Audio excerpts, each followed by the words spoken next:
Bonjour à toutes et à tous. TLS+, cette année, a tenté de vous informer tout en vous racontant les engagements, les combats et les passions d'hommes et de femmes qui sont ou qui font l'actualité. Une actualité forcément dominée par la pandémie qui nous touche tous, mais pas seulement. Cette année, nous avons, entre autres, parlé d'environnement, de culture et bien évidemment de notre société en perpétuelle évolution. Je vous propose donc, pour terminer cette année si particulière, quelques-uns des meilleurs moments de TLS+. Mais avant de vous laisser découvrir ce best-of, je voudrais au nom de toute l'équipe de TLS+, vous souhaiter une merveilleuse année 2021. TLS+, le best-of, c'est maintenant et c'est pour vous. Alors la bonne nouvelle, c'est que pendant la pandémie, on a assisté à un recul d'un certain nombre de pollutions, notamment toutes les grandes pollutions urbaines, oxyde d'azote, particules, etc., parce que les usines tournaient moins, parce que les gens étaient confinés. Et donc, on a assisté, aussi bien en Asie, en Europe et aux États-Unis, à une chute de ce type de pollution. Malheureusement, et ça les satellites nous le montrent, avec la reprise de l'activité et des déplacements, cette pollution est en train de reprendre en quelque sorte ses droits. Pour ce qui est du changement climatique, il va bien malheureusement, puisque ce matin, nous avons à nouveau battu un record de concentration de CO2 dans l'atmosphère, 417 ppm, nous dit l'Observatoire de Hawaï. C'est la plus grande concentration jamais observée de mémoire humaine, mais ça, c'est pas très grave à l'échelle géologique, mais depuis plusieurs millions d'années, c'est sûr. Donc, le changement climatique va bien. Il est appelé à continuer et probablement à s'accélérer si nous ne changeons pas de modèle. Moi, je pensais qu'on allait pouvoir au moins le faire stagner. Non, c'est pas possible. Non, puisqu'on va probablement, cette année, en 2020, voir une baisse des émissions globales. Alors, les estimations vont de 6 à 8%, mais il est très probable qu'avec la reprise de l'activité économique en fin d'année et l'année prochaine, on assiste à un rebond. C'est exactement ce qu'on avait vu lors de la dernière crise financière. Au moment de la crise financière, un recul des émissions de quelques pourcents, et puis un rebond de 5% l'année prochaine. On assiste à une accélération de l'industrialisation du véhicule électrique depuis une dizaine d'années. Cette accélération s'est accrue, je dirais, avec le scandale du Dieselgate, qui a vu que, finalement, les grands groupes industriels européens étaient incapables de respecter les normes européennes et étaient obligés de tricher pour les atteindre. Donc, un certain nombre d'entreprises ont été lourdement condamnées, comme le groupe Volkswagen, et ça a accélérer le passage à l'électricité, c'est forcément long, puisqu'il faut changer toutes les chaînes d'approvisionnement, il faut changer les usines, former les équipes, développer une offre, et puis convaincre effectivement le consommateur d'acheter. Ça, c'est de plus en plus soutenu par les gouvernements. Le président Macron a présenté le plan français il y a quelques jours. La chancelière Merkel allemande a présenté un important plan de relance hier qui donne la part belle aussi à l'achat de véhicules électriques. Et puis on oublie le premier marché automobile du monde qui est le marché chinois. Depuis plusieurs années, le gouvernement chinois oblige tous les constructeurs qui mettent sur le marché des véhicules neufs à accroître la part de l'électricité. Et ça va aller encore croissant.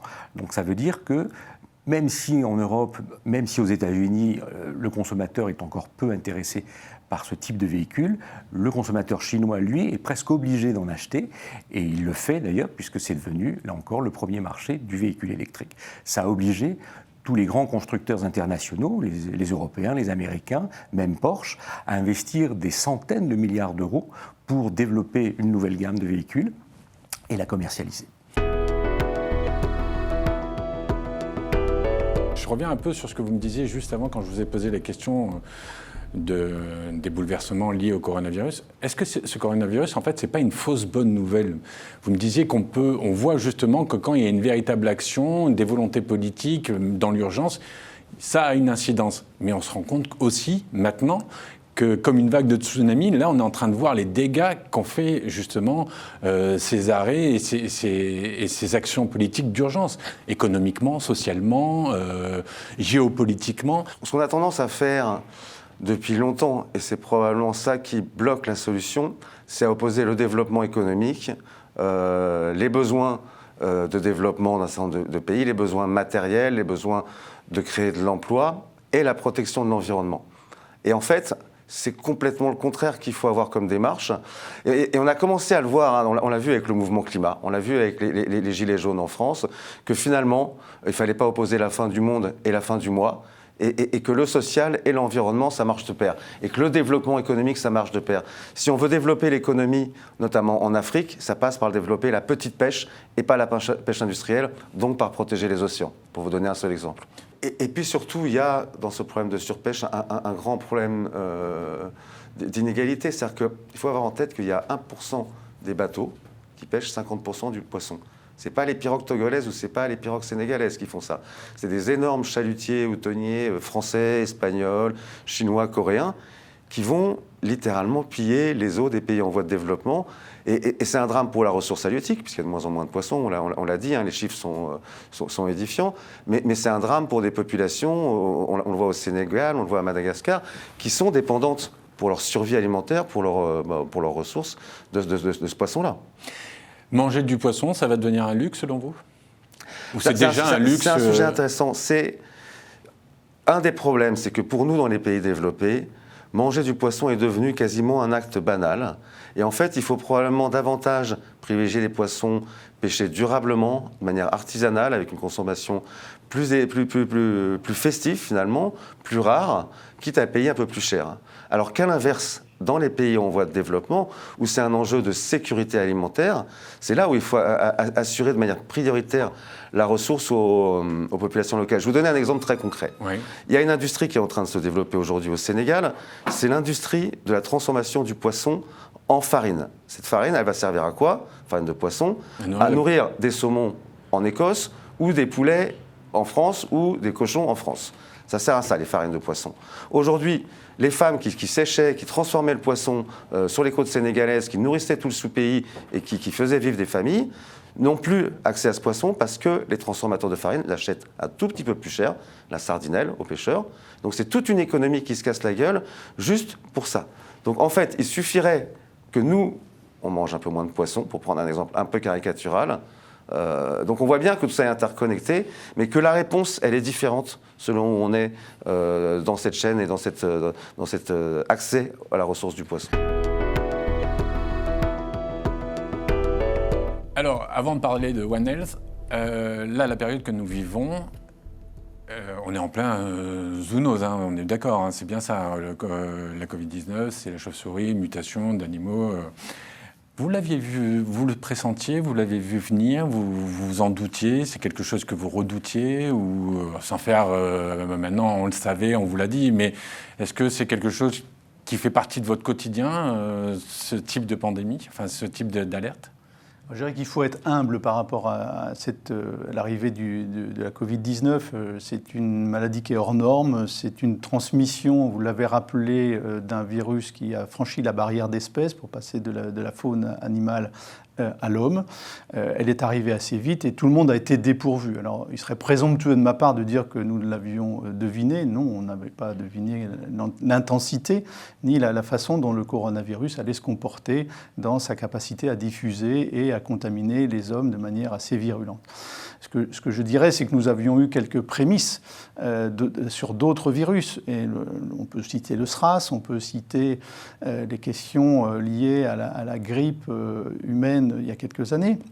Donc du coup, ce que l'on savait, c'est que de toute façon, le risque potentiel de transmettre à partir de réservoirs animaux des virus ou des pathogènes à l'homme existe et a toujours été un risque important, d'autant plus que le réchauffement climatique fait que vous avez un certain nombre de vecteurs de ces pathogènes qui montent au nord. Ce qui a été plus difficile à gérer pour vous en tant que productrice, c'est l'humain, le financier ou l'artistique, ou la création?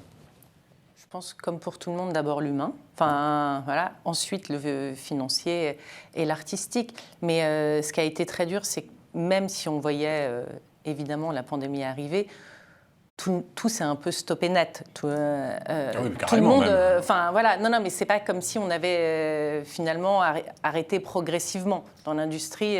Concrètement, c'est un jour, le lendemain d'un tournage, plus personne n'en revient. Il y a des films qui se tournaient le vendredi, le lundi matin, c'était terminé, quoi. Voilà.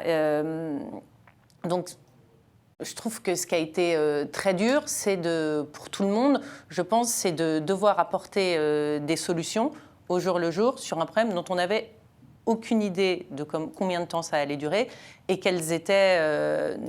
et on n'avait pas tant de marge de manœuvre que ça. Donc la décision qui a été prise, je trouve, par beaucoup d'organisations et beaucoup de partenaires financiers en France, ça a été de continuer quelque part. Enfin, les commissions au CNC ont continué, les chaînes ont continué à acheter des films, on a continué à se dire que les tournages allaient reprendre et les scénarios ont continué à s'écrire. Tout ça avec une forte paralysie, parce qu'après, humainement, chacun d'entre nous, au-delà des gens qui peuvent être en plus touchés par la maladie, mais pour les artistes, tous les artistes n'ont pas eu envie d'écrire à ce moment-là. Il y a des auteurs, des réalisateurs que ça a paralysé dans l'écriture. De la même façon, il y a des producteurs qui n'ont pas eu obligatoirement envie de continuer un financement parce qu'ils étaient paralisés aussi. On a tous réagi par quoi? La peur du jour d'après? Parce que l'incertitude... La peur, l'incertitude, faire pour défaire, le manque de visibilité. Voilà, donc on ne savait pas... Enfin, comme dans toutes les industries, on ne savait rien. En tant que comédienne, qu'est-ce que ça fait de jouer une pièce à succès comme celle que vous êtes en train de jouer, qui en plus a été récompensée par des Molières, qui a eu... Qu'est-ce que ça fait de jouer? On vous dit, c'est complet ce soir, mais vous arrivez, vous avez une scène, un public à moitié vide et que des gens avec des masques. Vous ne savez pas qui rit, vous n'avez pas... J'imagine que quand on est sur scène, on a une interaction, on a des échanges avec un coin de la salle, avec des... Comment ça se passe? Alors, donnez-nous les ficelles du métier et faites-nous partager votre expérience sur scène. C'est-à-dire que quand on joue sur scène, on regarde pas... au théâtre, on ne regarde pas le public. Mais c'est vrai qu'on se nourrit des rires. Et bizarrement, on s'est entraîné et on entend les rires quand même avec le masque, ça va quand même. Et finalement, moi je suis allée voir plusieurs pièces de théâtre aujourd'hui avec des distanciations, et comme les groupes et les gens qui se connaissent sont ensemble, ça va, ça fait pas vide, et les gens vont au théâtre, ils sont peut-être rassurés justement de ces distanciations qui existent entre gens qui ne se connaissent pas, et je suis très surprise de voir des salles pleines avec distanciation, qui font pleines, et les gens sont là et ils viennent un peu au dernier moment comme ça, mais c'est plein, et c'est plein avec des distanciations, et ça fait plaisir. Tout se passe au Bhoutan, dans un petit village à 4000 mètres d'altitude, c'est bien ça. Quel est votre rapport au Bhoutan? Vous avez fait un premier film qui s'appelle toujours Happiness, qui se déroulait également au même endroit avec les mêmes protagonistes. Tout à fait. C'était il y a 10 ans. Voilà. Donc, votre premier contact avec le Bhoutan, c'était il y a 10 ans, mais comment on fait pour inscrire un film sur la durée, comme vous venez de le faire, puisque, en fait, Sing Me a Song, c'est quoi? C'est la suite d'Happiness?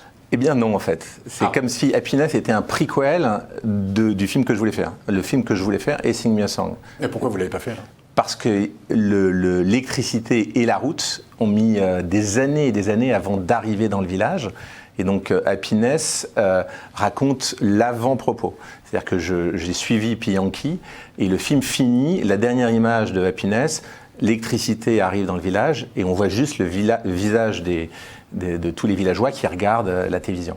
Et donc, je n'ai pas pu faire Sing Me a Song parce qu'il y a eu des déluges absolument incroyables qui ont fait que toutes les routes ont été dévastées et que les travaux d'arrivée d'électricité ont été retardés. Mais mon propos a toujours été de suivre le moment entre l'avant, l'après et la transformation d'une communauté entre le moment où elle n'a aucune connexion avec le reste du monde et tout d'un coup, cette espèce d'état dans lequel ils sont aujourd'hui, qui est très proche d'un état d'addiction qu'on peut retrouver dans n'importe quel pays, qui s'est passé dans un temps extrêmement court. Mais pourquoi au Bhoutan? Parce que là, pour le coup, vous auriez pu le faire en fin fond de l'Afrique. Alors, ce qui m'intéressait avec le Bhoutan, c'est que c'est, comme vous l'avez dit dans votre présentation, c'est un des derniers pays au monde à avoir ouvert ses frontières en termes d'Internet, de télévision. Jusqu'en 1998, il n'y avait ni télévision, ni Internet, ni aucun rapport avec le monde extérieur. On sait pourquoi? Rien. C'est le roi qui avait décidé ça, de la même manière qu'il restreint encore aujourd'hui énormément le tourisme. Il faut payer 250 € par jour pour aller au Bhoutan. Mais tout compris, hein, c'est pas en plus du voyage. Hein, voilà, tout est compris, mais ça fait quand même qu'ils n'ont pas la situation qu'on peut avoir au Népal, avec un tourisme de masse, et donc ils se préservent d'un impact écologique et culturel en minimisant ce tourisme. Malheureusement, je pense que l'impact culturel qu'ils arrivent à minimiser avec le tourisme est compensé par l'impact de ces écrans. C'est ce que j'allais vous dire, c'est totalement paradoxal, parce que là, d'un coup, c'est pas une fenêtre qui s'ouvre sur le monde. Quand on voit le film, on se rend compte... Vous avez une petite ellipse, justement, sans dénaturer le film, sans le raconter. Il y a un petit moment d'avant, et un moment où on n'est pas dans l'après, c'est presque retour vers le futur, un petit peu. Disons qu'en 20 ans, ils sont passés de aucun rapport aux images à la plus grande consommation d'images de toute l'Asie, voire du monde. Donc ils sont à 6-7 heures par jour. Oui, c'est ce que j'ai noté, c'est que c'est le pays d'Asie qui est le plus consommateur d'écran proportionnellement à la population. Population de 800 000 personnes au maximum. Devant les Coréens, qui sont des grands consommateurs et qui ont déjà mis en place des centres de désintoxication, tellement le phénomène sanitaire est important. Donc, ça veut dire quoi? Ça veut dire que, en fait, cette arrivée de l'électricité et donc d'Internet, ça répondait à une demande? Ils étaient en attente? Ou on a imposé un nouveau vice presque? Alors, je pense surtout qu'il n'y a rien qui peut lutter contre un smartphone. C'est plus facile d'être une femme photographe pour aller près des gens, pour les mettre peut-être, parce que les gens peut-être imaginent qu'une femme est peut-être plus bienveillante, plus délicate qu'un homme qui va essayer d'aller chercher du sensationnel à tort ou à raison, hein, mais vous avez l'impression que vous pouvez plus facilement franchir des portes ou des barrières, que vous pouvez accéder à des univers parce que vous êtes une femme, et il y a un privilège ou pas du tout? Ça, je sais pas, je suis pas un homme, donc du coup, je peux pas comparer. Mais moi, le fait que je sois une femme, ça m'a jamais empêché de faire quoi que ce soit. Donc, mais est-ce que ça vous a permis d'en faire plus que d'autres? Ça, je peux pas savoir. Vous savez pas. Ça, je peux pas savoir. Mais moi, je sais que, je me permets beaucoup de choses. La preuve, c'est que par rapport à ce projet 24 heures, je me permets de m'incruster dans les vies des gens. Même des fois, je dors dans le même lit que certaines personnes. Après, si je faisais 1m85 et 100 kg, je ne sais pas si ça serait possible d'aller dormir un petit peu partout. Voilà, il faudrait plus de place. Est-ce que vous vous considérez comme une artiste? Non. Non? Non, je suis photographe. Il n'y a pas de pays, c'est une attitude et un comportement intrinsèque à qui on est. Et c'est ça qui est dingue, c'est pour ça qu'il n'y a pas de réponse possible, parce qu'il n'y a pas une réponse globalisante, et il n'y a pas une réponse globalisée de la même façon d'ailleurs. Donc ils sont obligés en permanence, le hater, je vous dis, c'est tout le monde et n'importe qui. La question, c'est pourquoi est-ce qu'on devient haters? Pourquoi est-ce que subitement on passe de l'autre côté, on se met à dégommer tout ce qui bouge? Il y en a qui vont vous dire tout simplement que c'est par jalousie. Est-ce que ça suffit? Ou par jeu. Ou par challenge. Alors ça, c'est une partie... Ou par le fait de l'histoire. Au début, les haters, on n'appelle pas ça des haters, on appelait ça des trolls. Oui, vous les avez connus dans votre époque d'influenceurs stars. J'imagine que vous avez été victime... évidemment, caricaturé, tout ce que vous voulez. Mais c'était des trolls. Des trolls, d'accord. Ça a presque un côté sympa. C'est un petit lutin espiègle qui vient vous taquiner, qui vient vous caricaturer, qui vient vous... vous titiller. Voilà. Parce qu'on était dans un petit village. Dans une cour de récré. Dans une cour de récré, d'où le titre du bouquin. Dans une cour de récré. Sauf qu'on n'a pas vu venir l'énorme généralisation des réseaux sociaux. On est passé d'un village à une mégalopole. Donc le troll qui était sympa, il fallait qu'il se défende à l'égard des autres trolls, parce que chacun voulait avoir la plus grande trollitude. On était dans la charriade presque. C'était de la vanne.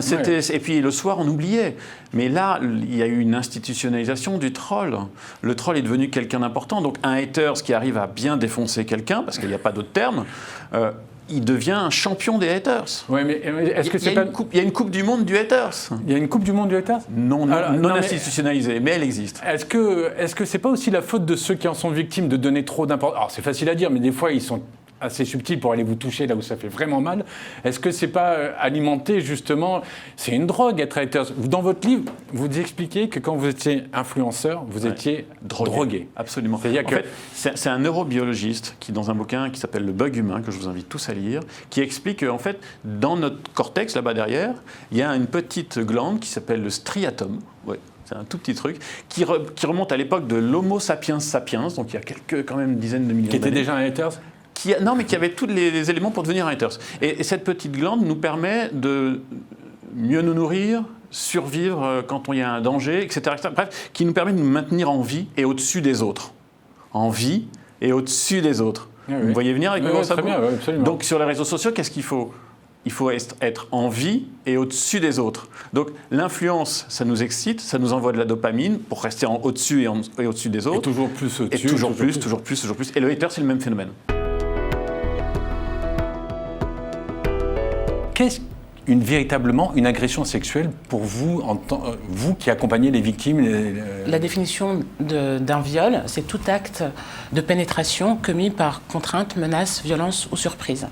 Et une agression sexuelle, c'est quand on touche les parties sexuelles de quelqu'un, c'est-à-dire la poitrine, les fesses, le sexe, ou les parties considérées comme pouvant être sexuelles, c'est-à-dire les cuisses, le cou, ce genre de choses. Le corps, dans son ensemble. Les parties considérées comme étant sexuelles.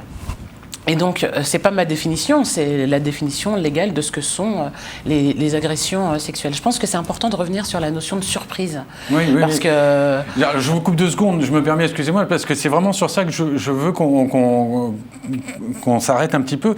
Si on embrasse par surprise quelqu'un sur l'épaule, mais que l'été, parce qu'il fait chaud, c'est considéré comme une agression sexuelle.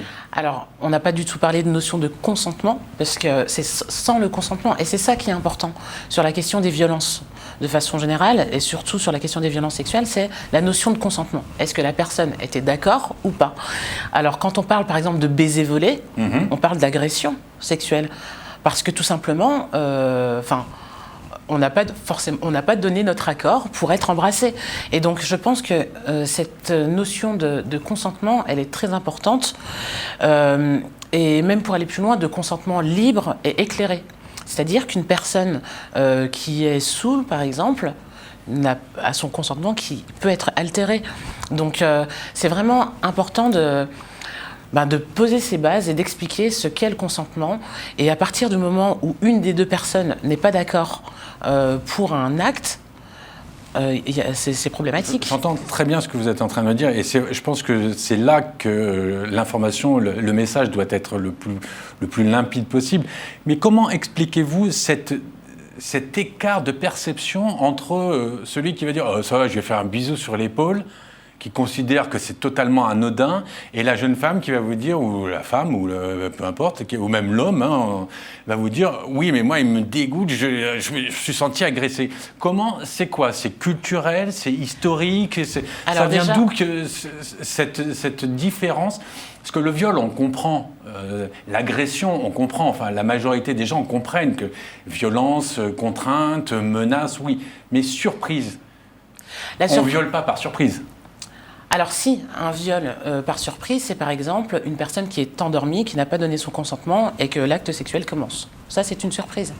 Donc, c'est-à-dire que, par exemple, dans le Kama Sutra, lorsqu'on parle de la position de la belle endormie, qui est de commencer... Enfin, en gros, le conseil, c'est de commencer l'acte pendant que la personne dort.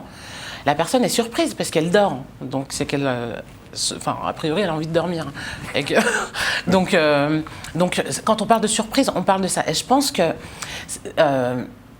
cette différence de perception, alors déjà, de dire elle s'est sentie agressée, c'est pas qu'elle se sent agressée, c'est qu'elle est agressée. C'est un fait. Une personne qu'on embrasse sur l'épaule, qui n'a pas donné son accord, c'est une agression. On n'a pas à le faire. Et cette différence de perception, c'est tout simplement parce que je pense, et c'est la raison pour laquelle avec Résonante on travaille sur l'éducation, c'est que je pense qu'il est important juste de dire les choses et de dire ce qu'on a le droit de faire et ce qu'on n'a pas le droit de faire. Vous trouvez qu'il y a un problème de communication ? C'est pas un problème de communication, c'est un problème d'éducation. C'est-à-dire que quelqu'un à qui on n'a jamais dit on n'embrasse pas sans le consentement, on n'embrasse pas ou on ne touche pas les parties sexuelles d'une personne sans son consentement, elle va le faire. Si personne ne la reprend jamais, personne ne lui dit jamais ça me dérange ou ça ne se fait pas ou c'est interdit, elle va continuer à le faire, elle va trouver ça normal, elle va se dire c'est ok, je le fais, je l'ai toujours fait, pourquoi du jour au lendemain ça change ? Christelle, le sujet termine par un droit et une nécessité pour l'humanité. Mais est-ce que ce combat peut être le même pour toutes les femmes ? La jeune fille de 20 ans à New York qui défile sur la 5e avenue, elle n'a pas les mêmes problèmes que la femme de 50 qui travaille dans un village isolé du Vietnam. Je pense qu'on ne se bat pas pour nos droits personnels, on se bat pour les droits des femmes. Et il y a autant de femmes qu'il y a d'obstacles à franchir. Et c'est ce mouvement et cet esprit collectif qui doit ressembler à la moitié de la population mondiale. Donc parce que nos droits sont à chaque fois en péril, dès qu'il y a une crise sanitaire, économique, politique, les femmes se regroupent et font entendre leur voix. Elles crient, elles agissent, elles montent sur la table, elles renversent des systèmes pour faire entendre les droits des femmes. Et on ne se bat pas uniquement pour nous. On représente la voix des femmes. Et c'est ça qui rend le féminisme beaucoup plus fort, en fait. Parce qu'on se bat tout autant pour une femme qui ne nous correspond pas, qui ne nous ressemble pas. Plus fort par rapport à quoi? Au féminisme de la troisième génération? Non, il prend une caisse de résonance plus forte parce que vous, en tant qu'homme, vous avez entendu parler du féminisme de votre mère, de vos sœurs, de vos tantes. Et en même temps, vous avez des filles, probablement, et des enfants qui doivent ériger aussi ce combat nouvellement. Chaque génération pousse davantage le féminisme pour aller plus loin. Malgré tout, nos droits sont toujours en péril et en danger. Donc, il faut absolument que chacune représente la voix d'une autre. Mais alors, c'est quoi, là, maintenant, en 2022, quel est le frein majeur à l'avancée du féminisme, à l'accession de cette égalité des droits? C'est la société en tant que telle, c'est l'immobilisme, l'éducation, l'homme, moi, c'est qui? C'est le système. Le système? C'est le système. Qui inclut quoi, ce système?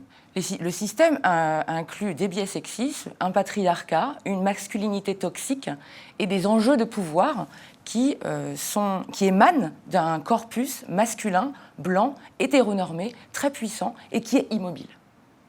Donc, casser ce système, c'est réussir à mettre en place des femmes qui ont une autre façon de voir le monde et aussi hacker le système, agir, entreprendre pour changer la communication, la société, l'image qu'on renvoie aux femmes.